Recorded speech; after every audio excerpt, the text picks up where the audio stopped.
Oo, eto, maglalabag tayo ng gabi. Pakinggan nyo to. Tayo sa may bandang Halika na naramadali ng talaga. Pangako pagkatapos mo. laging pinagbabaykan. Punta tayo, maglalabag tayo ng item. Sa mga nakakalam at nakapanood ng video, pwede nyo na kunin ang parts na ito. So, lapag tayo sa gabi. So, yeah, maliwanag po. Pero, paggabi na po ngayon. Yan, dito pa tayo sa area to. Maglalagay. So, sa dulo ng video,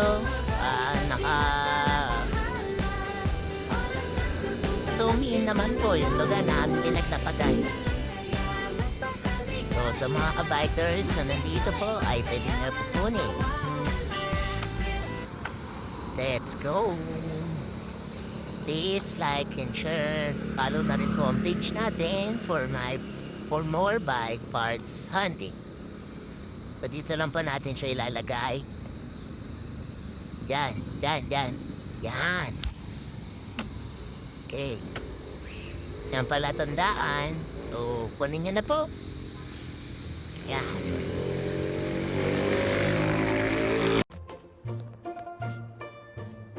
Boss, ay parsan ulit.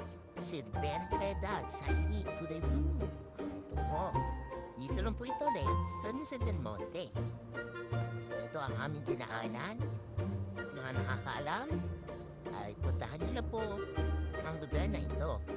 So please, like and share. And follow niyo na rin po ang aming page para sa mas marami pa ang mga bike paths. So dito lang po namin siya iiwan sa area to. Mga nakakaalam at malapit ay pwede niyo na po itong puntahan. So ito po ang pwede na ilalapag. Plastic lang po namin at tagplan po ngayon para di po mabasa. At dito po namin sa area to nilalagay. Yung mga nakakaalam, at pag po kayo matapot, hindi po yan haunted house. Dito po natin siya ilalagay sa cabinet at i-open nyo lang po. At pag nakuhaan nyo po ay picture lang po para malaman namin nakuha nila. Thank you. God bless.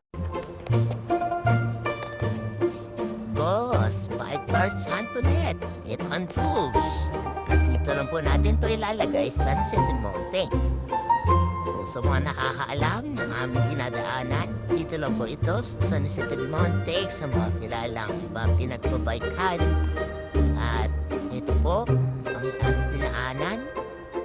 Sa mga nakakaalam at kailangan po ng tools, patch kit at tools na pambaklas ng gulong ay pwede niyo po itong puntahan at free lang po ito. At for more bike parts at na kailangan nyo ay please share and follow our page. Ito po ang aming tools na ilalabag. Dito lang po namin to sa area nito. Bababa.